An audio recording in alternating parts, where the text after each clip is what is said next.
So welcome to the Sip and Feast podcast. Tara, hello. Hello. What are we going to talk about today?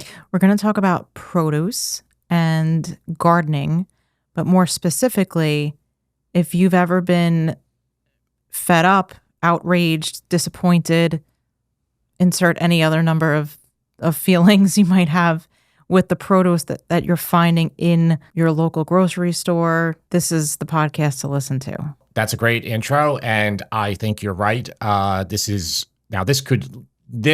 this often, that this could be a whole entire podcast, but you could have a whole podcast of hundreds of episodes just talking about gardening, produce, stuff like that. So if you really like this episode, we will do more of them for you. That is a promise.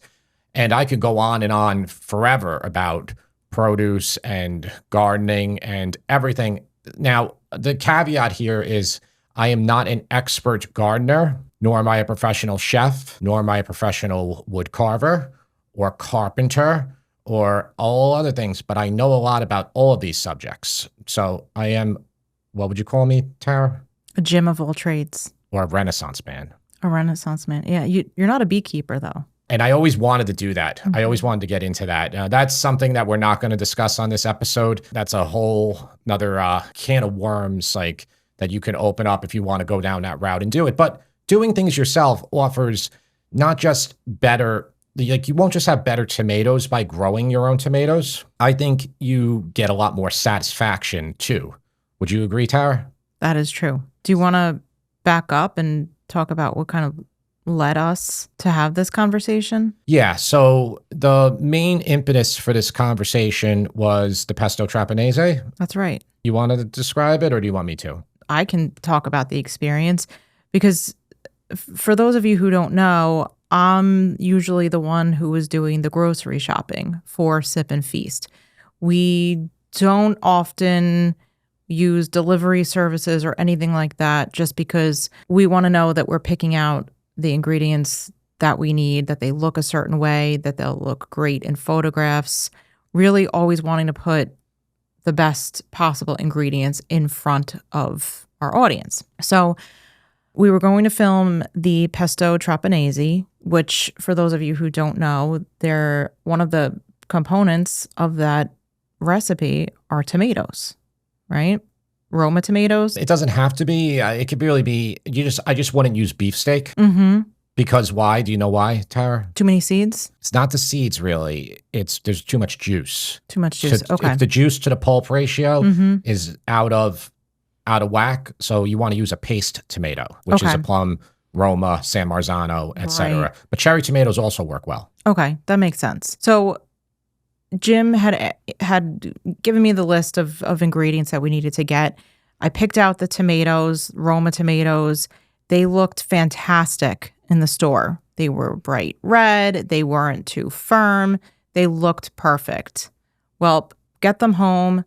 We're in the middle of filming the video, and Jim is blanching the tomatoes. And lo and behold, the tomatoes that looked good on the outside were crap on the inside, right? Yeah, they were really bad. And I will just back up and say, and I'm not trying to criticize you, Tara, but they weren't red. I would say they were on their way towards being red, but they weren't that real red. And that real red is basically when the tomato is almost like you can grab it and crush it. Like all you have to do is a little bit of force and you grab it and it will turn to mush almost. So these were hard still. So these were the most red of the tomatoes that I could find. And that's what this episode is about. So this is a consistent problem for us. And, you know, other people are going to have varying experiences, some a lot worse than us. Where we live, there's a lot of high-end grocery stores. You have a lot of competition here, but not just the regular chain stores.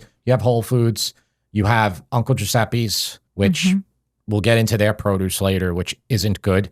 And you have Wegmans that's going to be opening up pretty soon. Well, that's not until next year. I'm really looking forward to that. That means there'll be 3 of them within a few miles of each other. Yeah, well, we also have Wild by Nature. We have Stop and Shop, and we have Meat Farms. Yeah, so Meat Farms is a good place if you're from Long Island, but it's, hit or miss. They definitely cater to more of a value conscious buyer instead of Hmm. some of the times the stuff is really good. Yeah. I'll go there if I need to find very specific ingredients that I know a lot of other grocery stores won't have. The issue is that so many times I'll be shopping for ingredients for either a YouTube video or for a recipe, and I'll have to go to probably 4 different grocery stores to get all of the ingredients that I need just for one recipe. 4 is a stretch, but I know often you're doing 2, and it's frustrating. Tara, this is a team effort here. Without Tara, I would not be able to, I would have never gotten to where I am. There was a time when before she came in and joined me, it was getting really difficult, and it was a lot of stress on her managing her full-time job. But now certain things we thought that would become easier haven't really. And that one of them is we probably should be using more of the delivery service, or we might want to have an assistant who does the shopping for us. The problem is when you have a delivery service buying groceries for you, they don't know that you want maybe the most ripe tomato, the juiciest tomato possible, or the freshest looking basil. And who knows what's even going on behind the scenes. You go to a Whole Foods now, and what I mean now is probably within any time in the last 2 or 3 years, and there are more shoppers for delivery service than there are actual shoppers in the store. Do you agree with that statement, Tara? 100%. In fact, I was just at Whole Foods a little while ago, and not only are they in the store, but there was a woman, she was a shopper, and she was going through the parking lot, and she was managing 3 fully loaded shopping carts. Yeah. So, and then another person came out. So you're having to navigate around the shoppers that work there, not only in the store, but also in the parking lot too. So it's a business for it's like, I guess, big business now for, some people are trying to arbitrage it. I guess the woman has 3 cars or whatnot and probably has her own assistants. But where I was going with it is, Whole Foods might be telling these shoppers, take the farthest back date, the worst date, save the better dated stuff for our customers that come in the store. I don't know what kind of shenanigans they're pulling, but there are a couple instances where you can never get parsley from the ordering service. Yeah. Garlic is always, it's like they're grabbing bad garlic from the back and leaving the good stuff for the other customers. It's a little bit of a tangent there talking about those delivery services, but this is all everything. It's about just how can you get the best produce for yourself to make the best recipes possible.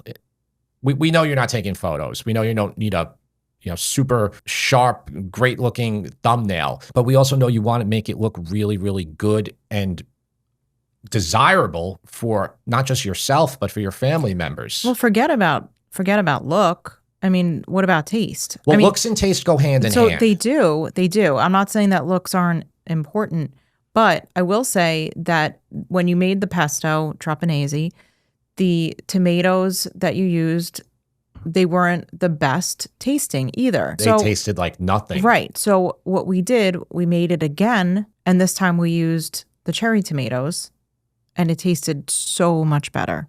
All right. So tell me why was the pesto alla trapanese way better? Not the YouTube video, when you made it by yourself. So it was definitely the quality of the tomatoes. The first time I made it, I used canned tomatoes, canned dattarini, which are small tomatoes, right? So I used those. But in addition to that, I went outside and I grabbed all the basil and the herbs from the garden, which you did do the first time you made it. But in my opinion, the difference was the tomatoes. They were not good from the store. A massive, massive difference. So I want to give you a little bit of advice here. And this might be counter to what you read often on the internet. We like to dispel myths and, in our opinion, inaccuracies that are tropes that are just everywhere and everywhere wrong.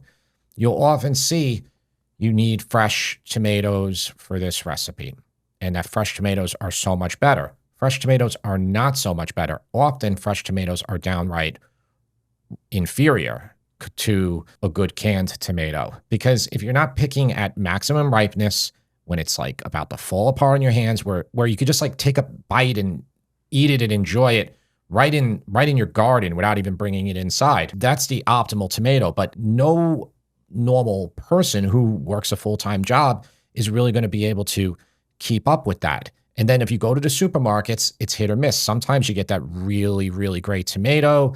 Sometimes you go to a farmer's market, you get a really good tomato. Maybe they got a whole bunch of heirloom tomatoes. But for the most part, and especially for 365 days a year, you will be well served using a high quality canned tomato. And there are dozens of great brands. We've spoken about them in the past. So, pick your favorite. Wherever you live in the country, you're going to have different brands at your supermarket stocks. But that's going to be your best bet for something like that. And Tara, you noticed just a massive change when you did that. Absolutely. 100%. Now we have the cherry tomatoes. We have the delicious cherry tomatoes in our garden now. So that would be even better. Yeah, if they're picked at peak ripeness, that would probably be an upgrade, right? Definitely. Even on the best canned tomatoes. Absolutely. But that's tough. That is. Because you have to stay on top of it. Yeah. Yeah. The other negative experience we had recently was when you were making the pasta alla norma. And I had gone to 2 grocery stores. I had gotten eggplant from one store, and then they didn't look the best. They weren't super shiny. So I had gone to another grocery store, bought eggplants that were firm, shiny, looked great on the outside. And then what happened? Yeah, it was really bad. Eggplant is one of those things that you're really not going to find good eggplant in the store for the most part. Eggplant goes bad almost immediately from once it's cut from the stem. Like even in our garden now, and I have about 100 eggplants because I grew so much this year, and they're all at various stages in growth now. If I cut one in the morning, I should be using it that day. Really, I should be cutting it like an hour before I use it. But getting back to the eggplant in the store, supposedly the best way to keep your eggplant is to keep it in about a 62 degree temperature room, which is what most supermarkets do. That's why when you go into a supermarket, it's absolutely freezing. That's the optimal way to store it. If you put it in your refrigerator, it's too cold. And sometimes eggplant in stores will be frozen for shipment, which is what I suspect. You bought it from 2 different places. One of them was. That's right. The one that looked better was not good when you cut it open. And you were filming too. If you have an eagle eye and you look at that video, the magic of editing, but I subbed in the new eggplant. And purposely for that video, we had 6 eggplants because I really suspected that I was going to have a problem. And lo and behold, I did. That was filmed before the eggplant grew in the garden. And I think I have 14 eggplant plants this year. And depending on, conditions of the summer, of the season, you'll get, I don't know, probably 20 eggplants per plant, maybe a little less. Sometimes you get bad. It's a bad year and you only get a few. But, especially if you're in the ground or in a raised bed, you'll get the maximum growth out of that plant. Yeah. So I think all of this is kind of helping to build the case to have your own garden if you have the means. If you live in a house, like if you have property, this is, for city people, I doubt a city person is like somebody who lives in an apartment is going to be growing eggplant. Right. They might grow cherry tomatoes. Yeah, there are things that they can grow. Yeah, herbs, but I don't think they're going to be growing eggplant unless they have access to the roof. Right. Which, you might. You really might, because people living in the city, and I know this, they tend to, and this isn't like lifelong city people, but these are people that, they grew up in the suburbs, they get a good job, then they want to live in the city, they want to experience that for a couple of years. Some people will experience it for 15 years before they finally move back out to the suburbs when they have kids. But they'll have everything done for them. They'll have they'll drop off their laundry in the morning and they'll go pick it up. They'll go get every piece of fresh produce from the farmers markets or the really expensive specialty stores. What was the name of that place on the Upper East Side that we went into like one time? It was so expensive, and and this was before things were even expensive. Was it Zabar's? One of those? No. It might not even be around anymore. It starts with a D. Oh, I know what you're talking about. Dean and DeLuca? Yes. Yeah. Yes. Mm-hmm. I mean, they like truffles behind the glass. They're still there. Yeah, they're for like ultra wealthy people that live on the Upper East Side. They're like, I'll take that $3,000 truffle tonight for my dinner party. But yeah, I mean, that's the thing. A lot of people will do that who live in the city in that capacity. So you might have access then to that roof. A lot of people probably aren't growing. Now, are you going to do that? I don't know. I think gardening kind of goes hand in hand with not just suburban living. It goes hand in hand with rural living. Oh, 100%. It's a way of life. Yeah. But, depending on where you live in what suburb, you might be on a half an acre. And, I had a massive garden in our Farmingdale house, and that was only a quarter acre we were on. Probably had 2/3 of the yard as a garden. Yeah. Maybe 1/3. That was a large, impressive garden. Yeah. So I've been gardening for my whole life, but I'm not an expert in gardening. Like, I have to consult the internet, and I try to find people that know what they're talking about, like agriculture sites or extensions, stuff like that is the best thing to do. Mm-hmm. And Jim, you said I don't know if it was the Ala Norma video, but you said something that struck me, and I know a few folks have commented on that as well. You said that a garden isn't something you have. A garden is something that you do. You want to elaborate on what you meant by that? Yeah, people liked when I said that, and I really mean that. It's not to show off. You don't bring people over and go, look at my garden. Like, nobody gives a crap. The garden, though, will become a jungle and will be in ruins if you're not out there every day taking care of it. And it's not like 5 minutes taking care of it.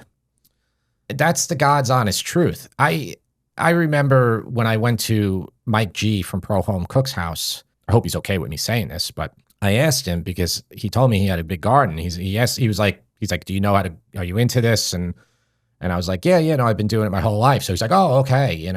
Like, I think that like took him off guard. But then we went into the garden, before we were filming. And I said to him, I said, are you managing all this yourself? And he looked at me, he goes, no. He goes, I have help. And because, it would be a full-time job. Mm-hmm. The garden he probably had, I don't know, every single thing. Yeah. And it was on a large property. And there would be no way that he could take care of that and then make videos and everything else. That would be a full-time job taking care of that. It was that big. And, our garden right now is giving me issues with the rain we've had. We've had 7 inches of rain twice in a matter of a month, which is unheard of. Absolutely unheard of. Set records both times. So like we lost our whole zucchini with that, and tomatoes haven't been doing well this year. But, then other things are doing great, like eggplant. And normally eggplant don't do too well with that much rain. So I'm like, it's a constant battle, the garden. You have to be on top of things. Mm-hmm. Well, that's also, so you say it's a battle.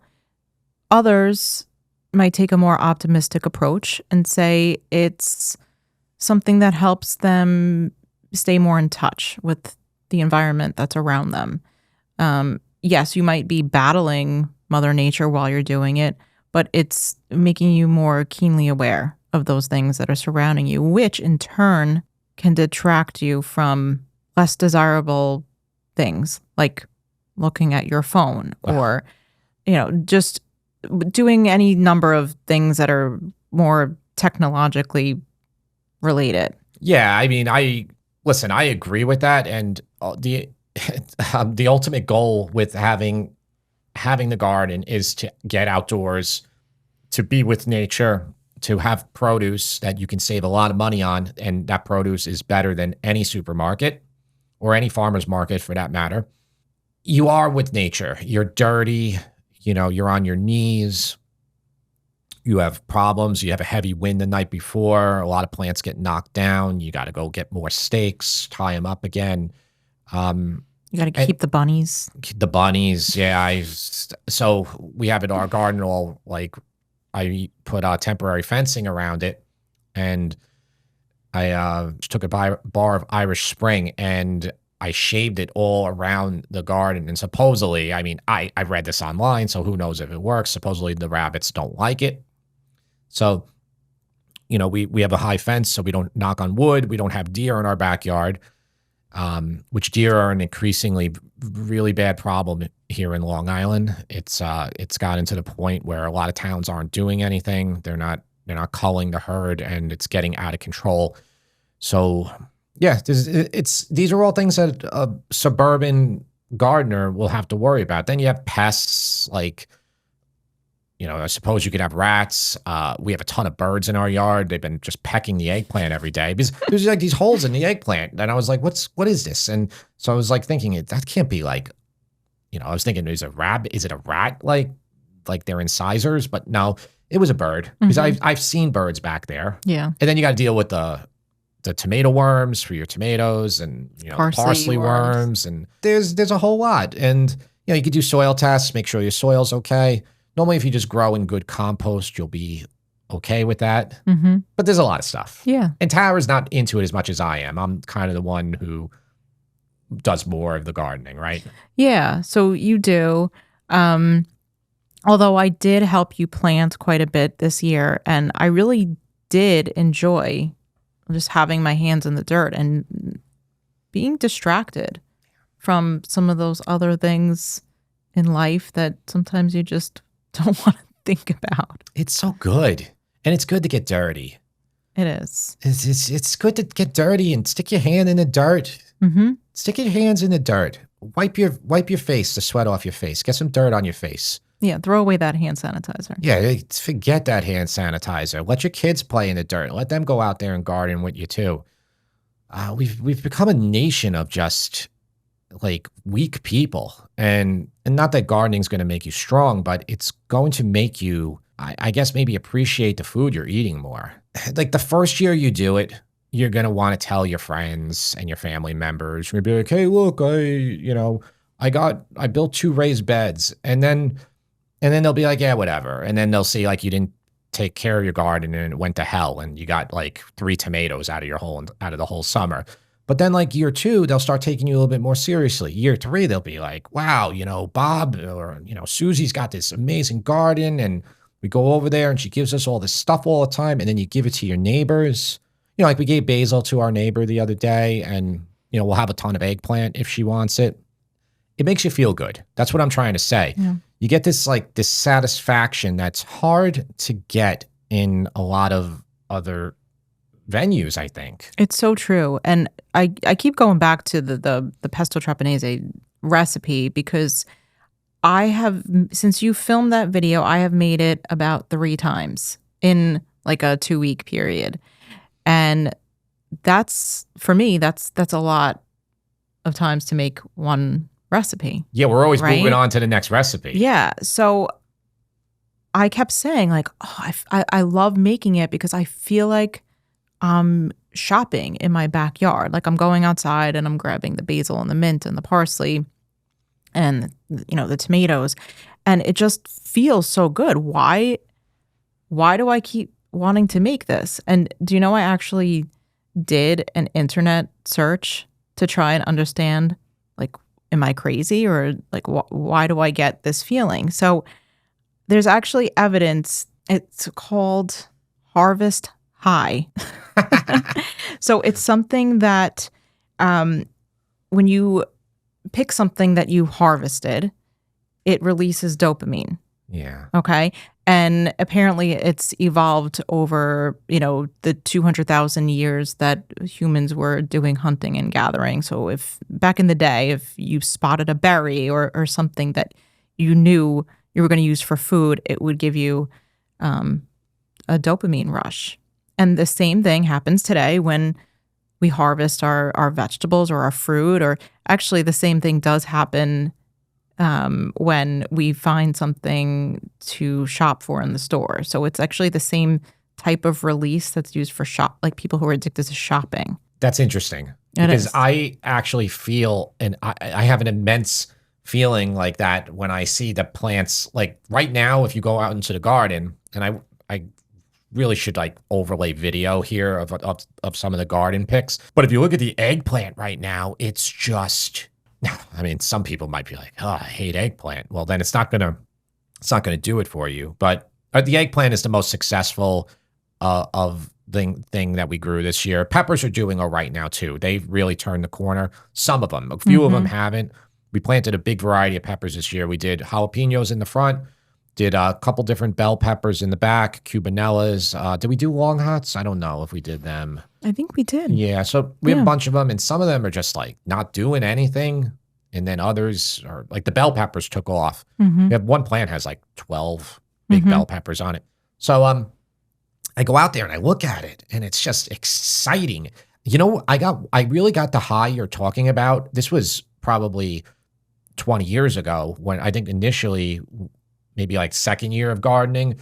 And I grew cantaloupes that year. And I never grow cantaloupes. Do you remember when I grew those cantaloupes? Yeah. And you grew strawberries too. And those were another strange thing that you never really grew. Okay, I don't like strawberries. I'll go into that in a second. But cantaloupe, and I think I grew watermelon too, but they were like kind of like burpy hybrid ones, so they were smaller. But I remember when that first cantaloupe or watermelon started growing, and I was just like in awe. Every day I would go out and it would just be like an inch bigger, and it was just such a good feeling. Strawberries I don't like. Strawberries, if you do grow, it'll take about 2 or 3 seasons before you're starting to get like a good yield.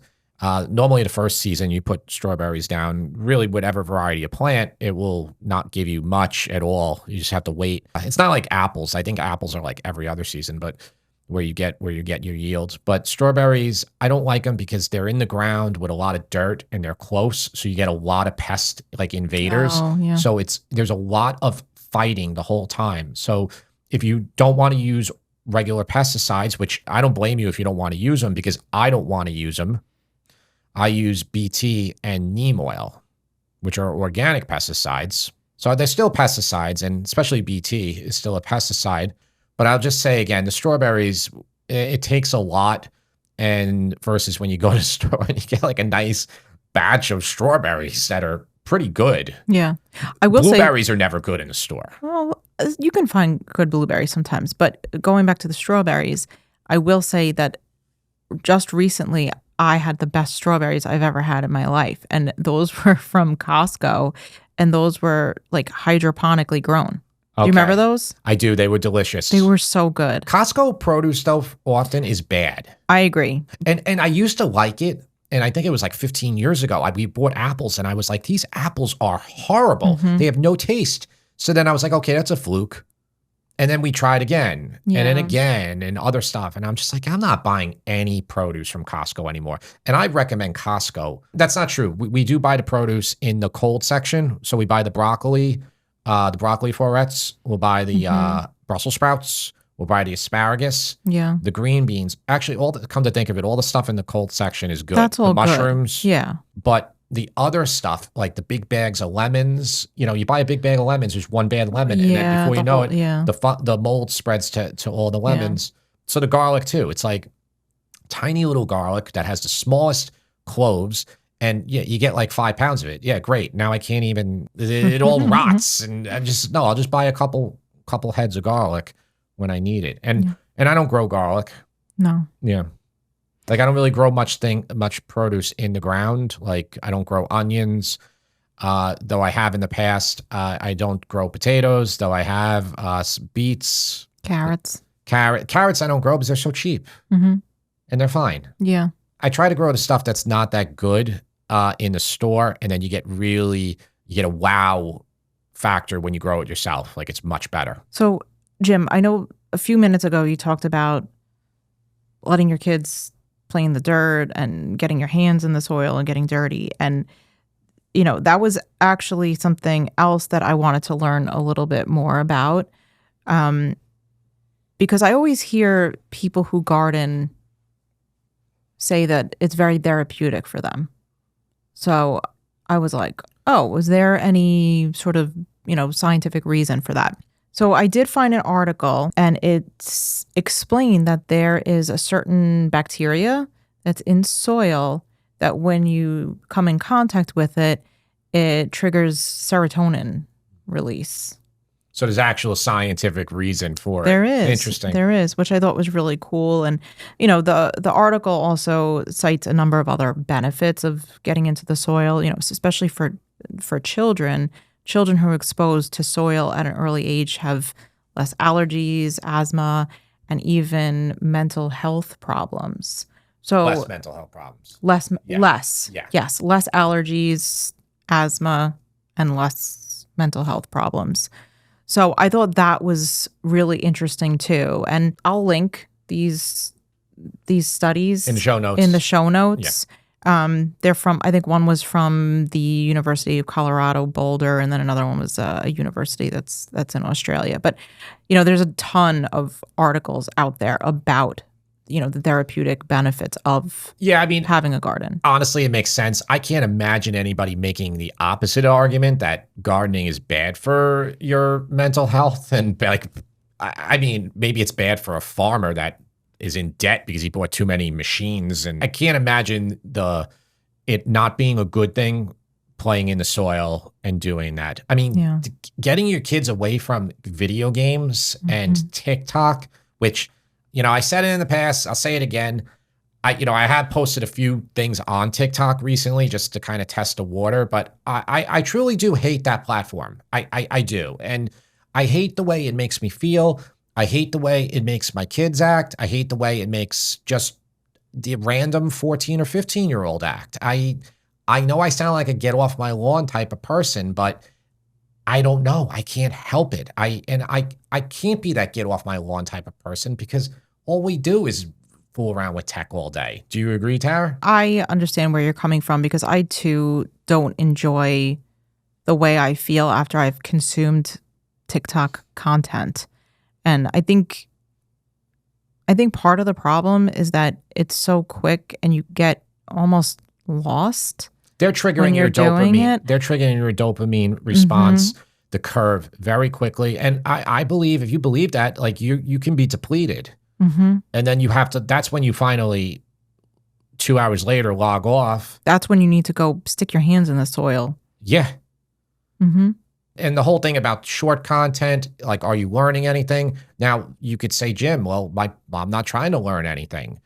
Well, that's fine. But a lot of people are pushing content that is purporting to teach you, like cooking. You're not really going to learn too much even watching our 10 or 12-minute videos. You're really going to learn the most by cooking yourself.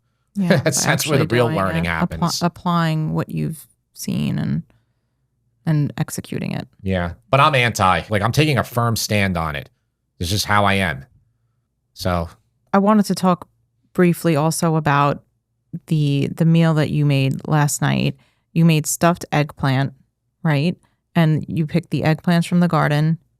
You took the herbs from the garden and the tomatoes and pretty much every part of that was there. And just, I think the satisfaction of eating food that was grown by you was comforting and rewarding. Let me tell you, this stuffed eggplant was a home run. It's not a recipe from someone. In fact, I did do on Patreon. It was a while back. I did a stuffed eggplant in the traditional manner, like a Sicilian one, where you make slits kind of in an opposite manner. Basically you cut your eggplant in half lengthwise, and then you make slits, and then you stuff your stuffing inside of it, and it had like caciocavallo and a couple other typical ingredients, and then you tie it with ropes around there. Then you would sear it, and then you would braise it in sauce. And it's okay. It's hard because a lot of times the eggplant stays hard. You have to keep cooking it for like 2 hours. So I was like, let me still do a Sicilian style stuffed eggplant, but let me just use my idea, not somebody else's idea. So I was like, all right, how can I do this in the quickest manner? So I've been cooking eggplant forever, so I know the trouble with it. And to be honest, Tara, eggplant probably gives novice cooks the hardest. It's probably the most difficult for novice cooks to use. Yeah, I agree. Of the big four. Yeah. The big Italian four, it's the eggplant. Yeah. The first time I made pasta alla norma, it came out terrible because I didn't fry the eggplant the right way. And you'd think like, oh, it's just frying eggplant. It's so easy. No. Yeah. It's really not. And there's tricks, like you can microwave it. A few people in the comments were like, America's Test Kitchen told me to microwave it. And I'm like, you know what? Like, yeah, go for it. Use the hack if you want. But in the end, you just got to cook it enough. Eggplant is either cooked properly or it's bad. There's no ins and out of it. So anyway, what I did with this stuffed one, I cut them in half lengthwise. Then I made a lot of X's just cross-hatching on the inside of it, like into the flesh without going through. Because remember, I'm stuffing these, so I don't want to puncture them. And then olive oil, both sides, and then put them flat side down, so the cut side down on parchment paper, and then I roasted it. While I was roasting, I made like a nice little sauce with cherry tomatoes from the garden, onions, mint, breadcrumbs, garlic, a whole bunch of good stuff. And then let it cool for a minute, and then tossed in Scamorza cheese, which if you haven't had Scamorza cheese, it's delicious. I recommend you go out and buy it right now. Go out and buy it if you can. It's so good. And we just used it for the riso al forno recipe, which is a baked rice dish that we made. So I had the Scamorza. So I was just like, let me reach into the fridge and do this because I wanted to try to do it with everything I had on hand. And we put some pecorino in there too. But anyway, added that into the stuffing. Then when the eggplants came out, I was able to let them cool for a minute, then scoop all the inside flesh, put it in that stuffing, mix it together, put it all back in there, and then bake them. And let me tell you, oh, but I forgot the two most Sicilian ingredients, Tara. I didn't mention them. The raisins and the pine nuts. Yeah, the raisins and the pine nuts. Yeah, so that's what makes it Sicilian. And I guess if you want to be real Sicilian, you would do currants, right? Or golden raisins. But I just used regular raisins. That's right. Soaked in water to make them soft before you do it. So good. So good. It's on the site already, so go make it. Don't know if there'll be a YouTube video on it because I don't know if if enough people are going to want to see that. So I was just telling Tara, if you're with us to this point, you're a true fan, and we love you, and we appreciate you listening. You can notice when I started talking about the stuffed eggplant, my heart, like my speech started getting a little bit more animated. And so my own heart and my pulse probably quickened because when I'm talking about food like that, I think that's probably when I'm in my most natural state, Tara. Yeah, you get the most excited when you're talking about food and cooking food specifically. There are so many people that have gone to culinary school that call themselves a chef. And they work 5 years in the business, 6, 7, 10, and they hate it. They hate it because they might have been forced into the business by their parents.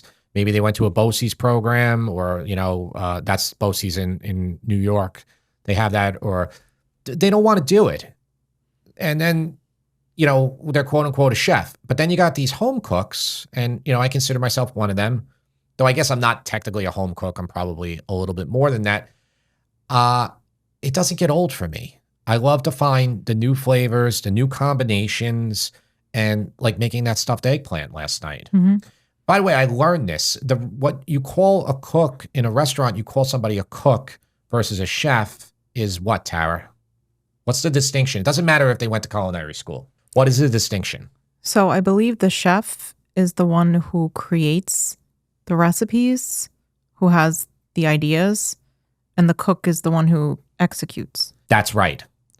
So you could be the fastest line cook in the world, and you could be the slowest line cook in the world, but you can come up with all the ideas and know how the flavors combine.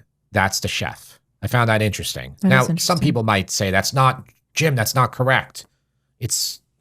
But it is, because you can find so many examples of, like, go to any deli in Long Island and watch how quickly the person in the back can make 100 egg sandwiches. They're not a chef. They're just really good at like a repetitive thing. Yeah. So I found that interesting. That is interesting. Yeah, right? Yeah. So I guess I'm a chef then. I can combine anything. Well, don't name yourself that. I do believe you have to complete culinary school to call yourself a chef. I almost feel like I have to do this just for these idiot commenters who are like, you're not a chef. I'm just gonna go to culinary school and I'm just gonna work at our friend's restaurant for like 6 months and then I'm just gonna be like, Chef Jim is back. just to I don't know, to appease them. Believe it or not, Google is they have this thing called EAT. So it's experience, authority, and transparency, I think, or is that what it even stands for? Tara's going to look it up, but they basically want people who are talking about a thing online to have the credentials. Now, I understand where when you're talking about, say, medicine, that you probably want to get advice from a doctor. What is it, Tara? So it's EAT, EEAT, and it's experience, expertise, authoritativeness, and trustworthiness. That's it. So now, if you go to culinary school, or you go to say you're a dietitian, you go to dietitian school or whatnot, you have a better chance to rank. So this is like SEO. You rank, like, meaning like your recipes will be discovered. So if you're peddling like diet advice, a dietitian. Now, again, you could be like, Jim, well, I do want to only take diet advice from a dietitian. Yeah. But I think where you can see the problem with this is with the food. Yes. Big time. Mm-hmm. Big time. So that's a problem. This is endemic to Google, which is just a problem in general. You know, they're a behemoth of a company, and they can't satisfy everybody all the time. But I find it interesting. Maybe I will have to go to culinary school to get my eat up. I think you should. So, Jim, we talked a little bit about what folks can do if they live in a more urban environment, right? They don't have access to a yard. What are some of the best vegetables, herbs, etc., that someone could plant in like a little window garden? Let's say they don't have a balcony to even go out on. What would you put in a window garden? And I know this is be obvious to many of you, but to a lot of people, it won't. If you plant in a 5-gallon container a cherry tomato plant, that plant will get larger than if you plant that same exact cherry tomato plant in a 1-gallon container. The roots can only grow so large. The plant will not be able to grow larger than the soil that it can go into, that it can root. I mean, I think it's common sense when you think about it. But so if you do go that route and you have a smaller pot, you can do cherry tomatoes inside. Mm-hmm. You know, you need enough sun. That's the thing. Like, tomatoes need a ton of sun, and they need warm. You know, so the soil has to be a certain temperature. Mm-hmm. So you have to keep your house a little warm. I've never successfully have done cherry tomatoes inside, but I've heard people have. One that is much easier though is to do herbs inside. Yeah. So I would just get clean dirt though. I would recommend clean dirt. And like when you say clean dirt, you mean dirt that's not from outside? Yes. I mean, you can actually buy technically clean dirt. I think it's like UV ray blasted. So there's like no bugs or any like nematodes or anything in it. So that might be the best bet. I mean, because if you bring your basil pot, if we bring our basil pot, our massive pot inside right now, we're going to get a lot of bugs. Yeah. There's a lot of stuff in the dirt. No. Yeah. None of that. Yeah. But anyway, that's what we'll do. But you would probably want, if you're in America, you want to have the herbs in a west-facing window. Okay, that's good to know. East, I mean, think about it. Sun rises in the east, sets in the west. I always think just as a general rule, you should know like which way your house is facing at all times. Like, so when a contractor comes over, you're like, yeah, that's the east side of my house. That's the west side. So if you plant your plants on the east side in an east-facing window, you're only going to get sun until 12 o'clock. Once that sun goes over your house, you're not going to get enough sun. So then it will continue moving by about 12:31. Now, this is all in the summer, but it'll change a little bit, in the winter. Sun passes over, and then you will have sun the rest of the day until sunset, and that will be enough to grow your basil. Right. And that is probably more for where we're located, because if you go further south, the sun is actually out for less time. Yes, that's why I didn't want to get into this. I didn't do well in earth science. So I was like, I know I can only give accurate information about the Northeast. Yeah, I know. It's okay. It's okay. So that's good. So that herbs are a good thing to have if you have a window garden. But I wanted to say that I think the next best thing if you cannot grow your own stuff, if you cannot have a garden, the next best thing is to go to a farmer's market. Try and find a farmer's market that's near you, because that produce will be vastly superior to, I think, anything you're going to find in a grocery store. I agree with that. I mean, we have a farmers market local to in the town we live in, and they do a good job. They have about 4 farmers there, right? They have all other stuff. With produce, they have, I think, 3 or 4 farms there every week. All the farmers markets in Long Island, well, I can't speak for all of Long Island, but definitely for Suffolk County, it's the same vendors going to, because they have them on different days, so it's almost like coordinated. Like there'll be this is pickle guy. What's the name of that pickle place? The Perfect Pickle. So the Perfect Pickle. For those of you in Long Island, you probably know the Perfect Pickle. They have an actual storefront, right, Tara? I don't know. Okay. But anyway, they're at all these farmers markets, and they have all the big barrels, and you could get all different types of pickles. And then there's Blue Duck Bakery, which is out in Greenport. That's in the North Fork of Long Island, very far out, almost to the end. The end is Orient Point. That's on the North Fork. On the South Fork, the end is Montauk. But anyway, Blue Duck Bakery, they bring their beautiful bread there. You can get it. You've seen it at Port Jeff. You've seen her at Setauket. You've seen her at Stony Brook. Does Stony Brook and Setauket both have farmers markets? Same. It's the same. It's Three Village. It's the Three Village. Does Smithtown have a farmers market? I think it does. St. James does too. Yeah, I think so. Most of these places, most towns or a town over from you will probably have a farmer's market. That's right. And that's what I recommend. Like Tara said, you're going to get the best stuff there. Another thing that you can do that I did when we were actually living in Minneapolis, or when we lived in Minnesota, I would do the CSA box. Oh, yeah, we didn't talk about that. Yeah, because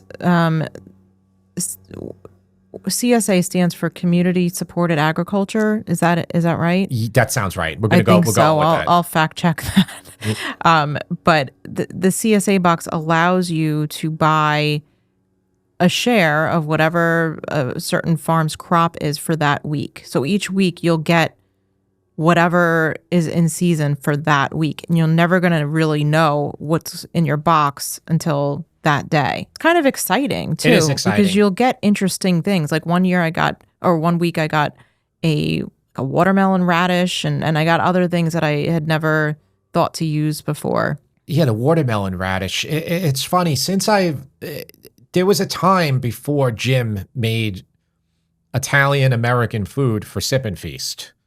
So I've been cooking my whole life, though technically I'm not a chef, right? I would love to experiment with everything. And then I got a little bit more maybe boxed in since Sip and Feast has started. Like, we eat Italian food all the time. And because I make it, so whatever I make for the site, we have to eat, obviously. So we made the riso al forno. Delicious. Then we made the stuffed eggplant. Delicious. But, and then everything else Tara was describing, those are the things we have. But I remember when we had the watermelon radish before I started doing this, and I think I made some type of, I don't know, it was a French dish maybe with it, or I can't remember. But it's fun to use those other types of ingredients. So if you can get a CSA share, that's another great way to get produce that doesn't suck. Yeah, the problem with the CSA box that we had, you can pick, I think, like a quarter box, half box, or a full box. A full box is a lot, so you got to know. I kind of think you need to know how to cook, because people who don't really know how to cook are going to be overwhelmed. They're going to be like, what do I do with all this Swiss chard or these leeks? My experience with the CSA box is the day that the box would be delivered, they would send you an email, and the email would explain what was going to be in the box that day, what you can do with the ingredients, and they would even give some recipes. That's a good idea. So it was a really, really good idea. It was very helpful because, if you're getting some of these more obscure... Esoteric. Is that a better word? I don't know. Oh. It sounded good. If you're getting some of these... I wish I had a better vocabulary. That's okay. If you're getting some of these ingredients that you're not familiar with, having a recipe to go along with it is helpful. And we hope we answered a little bit about if you're fed up with... We didn't really go into like how fed up you are with groceries. And I am fed up, though. I think things got a lot worse these last 3 years. I mean, things have gotten worse for everybody these last 3 years, except for the real big businesses that were allowed to still operate, during when all this happened. But for everybody else, and I had a friend who owned a restaurant and other small businesses, yeah, and I think it really screwed up the food supply chains and the taste of everything. Either that, or I don't have that. My taste isn't as good anymore because I mean, I guess this is another episode. The horrible chicken that is like it's every other pack you buy. And it doesn't even matter if you buy the premium chicken. It's like it's called woody chicken. Never experienced that before the times. Maybe it's not chicken. They say you can like tell a little bit if you look in the pack, the grain will be thicker on the breast. Anyway. Yeah, you can I guess fix some of these issues by growing your own stuff. Growing your own chickens? Take the power in. Well, yeah. I mean, take the power into your own hands. Grow your vegetables at least. When you get more confident, then you move on to chickens. Yeah. Mike G has chickens. Mike G's got everything. He does. That's awesome. No, he does have chickens. Yeah, that's awesome. Yeah. There's a lot of people with chickens around us. I hear roosters in the morning. The thing about them is they're a nuisance if you live too close to somebody. If you're waking your neighbors up very early. So, and the chickens themselves need to really be guarded and protected too from predators like raccoons. That's true. Foxes. The chickens do eat ticks though, and ticks are a massive problem here on Long Island. But if you don't want ticks in your yard, chickens are good. Anyway, let's segue into some of the listener questions, and I picked this one because it's perfect, on point for the topic we're talking about. So this question comes from Jeremy, and Jeremy says, I've never had a garden, but I'm looking into starting one in the near future and was wondering what got you into gardening and what tips you can give a newbie. I've done research on what to grow out here in Phoenix and what not to grow, and some of the super basics that go with my climate, but not a ton past that. Watching you pick the fresh basil made me think, wow, such a beautiful little area, and of course made me think I need my own basil too. Well, thanks for the question, Jeremy. Yeah, we've been showing that basil, those pots in the videos lately. I should really show also the main garden, which is further back. But yeah, I keep my herbs close, so I have very quick access to them. I also have cherry tomatoes that are right outside my back door. They're like 3 feet away, and jalapeno peppers, because those are things that I use. As far as what I use, like where I only need like 1 or 2 of them, or like say we're making a salad, go grab 12 cherry tomatoes, something like that. What got me into gardening? It's funny, I've been doing it my whole life. Again, I guess we'll just keep talking about Mike G in this episode, but he asked me for pictures for that episode, for the YouTube video. He wanted a picture with my mom or my grandma, and I found some that when I was in the garden, like by the eggplants. So I feel like I've been around it my whole life, and I've always been interested in food and cooking, and then I was always helping in that garden, and I always looked at it like something that I guess I knew I was going to have it even when I was like a weird individual. Like some of my friends from college, they know me in a very different way than how I really am. And, it's not that I was like trying to be a different person in college, but I definitely like didn't tell them everything I liked. Like it wasn't like, hey guys, let's do some gardening, like it would have been like, huh? Like I was in a fraternity with like these, like, some of them were smart, some of them were like, but it wasn't, I felt like nobody was into the things that I was into. Well, they were probably all suppressing what they really were interested in. I mean, it's college. You're putting up a front for everybody. I had this friend. He was a close friend of mine. I don't speak to him anymore, but Tara might, I don't know if you'll know who I'm talking about now, but this was when we were out of college. So we were probably out of college for 3 years, 4 years. So I was probably like 25. And I said to him, I said, you want to go out to eat? Let's go out to eat. And he's like, Jim, why the hell would I want to go out to eat? And I was just like, I just thought to myself there at that point, I'm like, what do you want? Do you just want to keep going to bars? Like, and just, I don't know, just being a dumbass forever? Like, and, honestly, that kind of got me away from a lot of those guys where I just like stopped hanging out with them. And everybody advances at different rates. But yeah, I had a garden when, for years when they were still, not thinking about that. And some of them might be into it now. But yeah, to answer your question, I don't know. It's just always been a part of me. I always wanted to do it.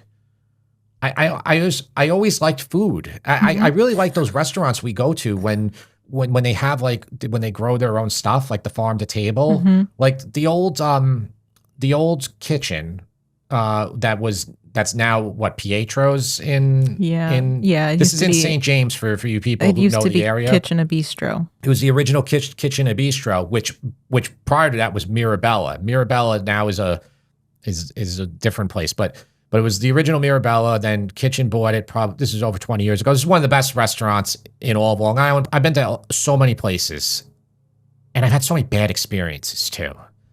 But there's only a few places that we would have like really good experiences, like consistent good experiences. It's so hard to find, so hard to find.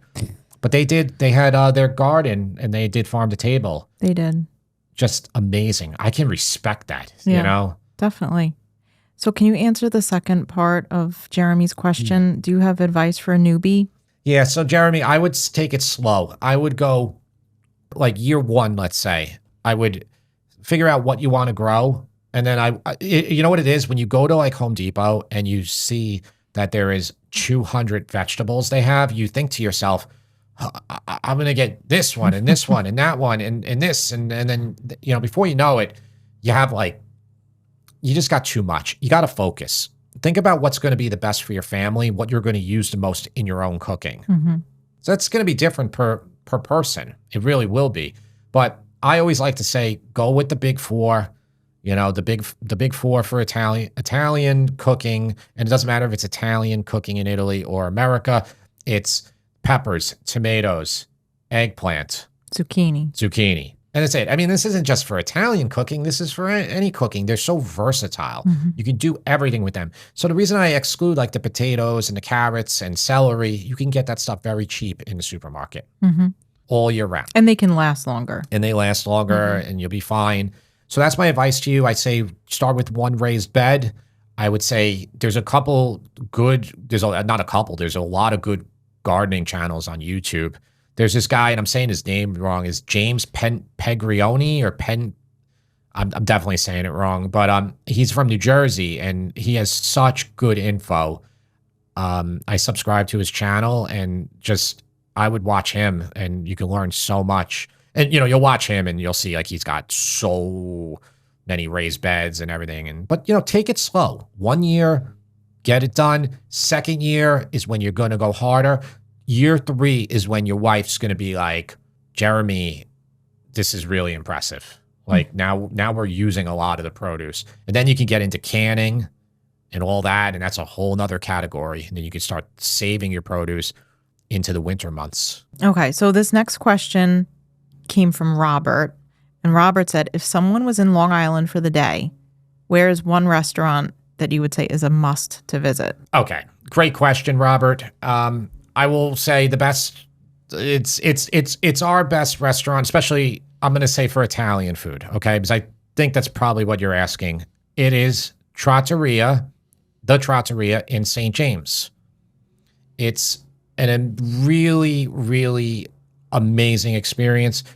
Had one bad meal there in my life, and we've probably been there, I would say, over 30 times, Tara, right? Probably in the 20 years. We've been there more than 30 Yeah. times, I would say. And, that one experience, I don't know. I think it was, they were off it was an off night. And the chef, who was also the owner, he was not there. Which when he's there, because he makes it a point to come to every single person's table and ask how their food is. So he was not there that night, and that was a long time ago. The food's amazing, so I'm just going to tell you what we had the other night. This will set it up better for you. So, and we went there for our daughter's birthday. So for appetizer, we had Tara, can you help me out here? Yeah, it was arancini with fresh corn, and then there was also a flatbread Well, that had the arancini was stuffed with caciocavallo, right? And it was sweet corn. So he's using, again, like what is in season. that's right, and then the flatbread had Figs and bacon. figs and pancetta or something like that. Yeah. Everything there is fantastic, and I think any of the appetizers we could have chosen would have been great. They change their menu Yeah. all the time. There's a few items that stay on the menu that are always there, Yeah. but for the most part, they're changing based on the seasons. Like their carbonara, amatriciana, they have a black squid ink with spicy calamari. Those are kind of staples that are always there. For the pastas, and the way we order there is we get those appetizers, then we get little pastas. So you can get a small plate or a big plate of pasta, but we do the little plates. So we got a little plate of the most amazing short rib ravioli, and he made the raviolis from scratch. And this broth that it was insane. And I kind of wish I ordered like a full size just for myself. Then he did a kale sauce pasta with stracciatella, which is the inside of burrata, and with like seasoned breadcrumbs on top. So it was like a green rigatoni almost. And then the other pasta was what? We did get the squid ink pasta again because we get that every time. And it's delicious. Spicy squid ink, really, really good. Those, but any pasta you get there is amazing. And then for the entree, I had eggplant parm, but he does it really, really nice. It was about 10 layers of very thin eggplant with a nice sauce. It's just, I just wanted something simple. Tara, you got something simple too, right? I got a pork loin, and it was fantastic. It came with a peach type of like grilled sauce, peaches, and the kids both got the brizzato. Brizzato with polenta. So it was a beautiful piece of beef braised in red wine with polenta. But that restaurant, and I've been to all of them, guys. Not all of them. I mean, I haven't been to Via Carota. You've been to Via Carota. Yes. So that's a great one. Trattoria is better. Trattoria is better, right? Is Esca still there anymore, that place? I don't think so. That was Mario Batali. Okay. So I'm trying to think of Italian places in the city that people might have been to that they would know. I mean, obviously everybody's been to Carmine's, which that's not the same. Carmine's is just a family style. I don't even know if Il Giglio is still there anymore. I don't know, but I would say that the place that's most similar to the Trattoria would be Via Carota. They're very similar. So there's a place, Osteria Umbra, that's right here too, and it's very, very expensive, and it's a great place too. Trattoria is better. It just is. That's just my opinion. Okay. Other people will disagree with me, but when you're paying double the price, your opinion will often be different because you have to justify that double the price. Trattoria is not cheap either. Nothing is cheap anymore. That's part of the problem. Like, nothing's cheap. But the good thing about Trattoria is that you can bring your own wine, and it's like a very small corkage. Yeah, originally they had no liquor license, so that was always the allure of the place. You bring your own wine, stuff like that. Listen, guys, I'm not carrying water for them. They don't, there's no financial incentive at all for me to recommend the place to you. Honestly, I don't even know why I'm recommending it, because now people are going to want to go there, and it's going to be harder to get a reservation. Which we do have a reservation for your birthday. For my birthday. Yeah. So that's the only Italian restaurant really that we go to anymore. Because I'm making it all the food all the time. So when we go out, we'll do sushi, or we'll do like a churrasco, or steakhouse. Yeah. I will give a shout out to our sushi place. So the sushi place we go to is Domo. It's a husband and wife, and they don't have any social presence, which I find just so great. Like, I'm so glad that they do that. Yeah. Like, it's like they're younger than us, and they're just like, I don't want to do it. They're awesome. They're so great. I love them. That's a good place. Yeah. It is. All right. So next question and last question. This comes from Mary. Has Jim ever made pulled pork? If so, how? I know he said something once about he was being on a barbecue kick. And my husband's all about barbecue, so I'd love to see Yankee barbecue sometime. Okay. Oh, well, thanks for your question, Mary. I've been smoking barbecue and all that for probably as long as I've been cooking. Well, not as long as I've been cooking, but over 20 years. I've had about 5 different smokers in my life that we've gone through. Right now, I have a very simple smoker. It's called the pit barrel smoker. So it's kind of a barrel smoker. But I've had your standard smokers with the basket to the side, for your coal and everything. And no, I'm very much into smoking and barbecuing. I don't put it on the channel because the channel is kind of it's niche focused with the Italian American food. I consider myself able to cook all food. I'm not a sushi chef, obviously. I'm not going to, break down a tuna for somebody on a YouTube video or tell you every single part of the cow, I'm not a butcher. So, but I've been doing all this for a long time and I enjoy it, and I enjoy barbecue. I love it. Barbecue, Mary, does not do well in Long Island. Ever. We had a place that opened right next to us, and the guy owns about 6 restaurants. He just shut it down. Shut it down about 6 months ago. It's just, the people here in Long Island, and there's a little, I'm generalizing, I guess, but there's not enough of them to keep the places going. Mm-hmm. Yeah, which is a shame because barbecue really is fantastic. I've done pulled pork butts dozens of times, ribs. I consider myself really well, seasoned when it comes to trimming ribs properly and removing the membrane and having, I make my rub and smoking and getting a good smoke ring. And yeah,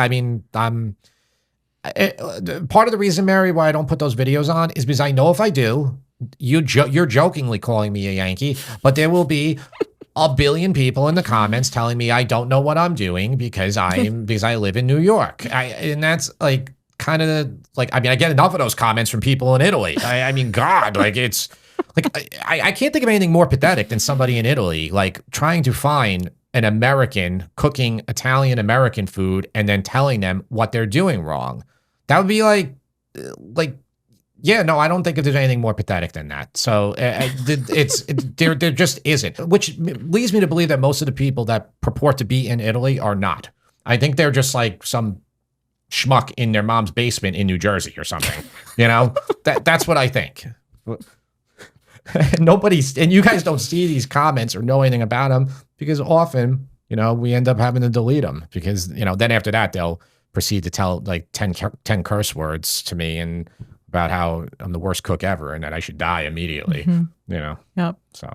So when you do make pulled pork, how did you make it? So pulled pork, sometimes I would do the full, both sides, which is, what is it, the picnic and the Boston butt, right? Mm-hmm. I'm probably screwing that up. But often, Mary, we don't need 16 pounds of pulled pork. So I would typically use just one side of it.